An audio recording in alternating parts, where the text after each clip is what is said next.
শ্রীলঙ্কার মাটিতে বিশ্বকাপ মিশনে বাংলাদেশের নারীদের প্রথম ম্যাচ, যেখানে জয় পেতে তাদের প্রয়োজন ছিল ১৩০ রান। দুর্দান্ত বোলিংয়ের পর উচ্ছ্বসিত হয়েই ব্যাট করতে নামে টিম টাইগ্রেস। তবে দলীয় ৭ রানে ওপেনার ফারজানাকে হারায় তারা, আর ১০ রানে ফেরেন শারমিন আক্তার। তৃতীয় উইকেটে ৬২ রানের পার্টনারশিপ গড়েন অধিনায়ক নিগার সুলতানা জ্যোতি ও রুবাইয়া হায়দার। জুটি ভাঙে ফাতিমা সানার বলে ২৩ রান করা জুটি কাটা পড়লে তখন জয়ের জন্য প্রয়োজন আর মাত্র ৩৩ রান। রুবাইয়ার অপরাজিত ৫৪ ও সোবহানা মোস্তারির ২৪ রানের ৭ উইকেটের জয় দিয়ে আসরের শুভ সূচনা করে বাংলার মেয়েরা।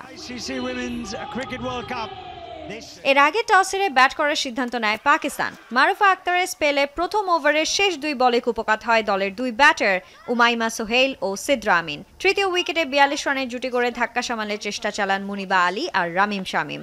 জুটি ভাঙে নাহিদা আক্তারের জোড়া শিকারে। ১৭ রানে মুনিবা আর ২৩ রানে ফেরেন রামিম।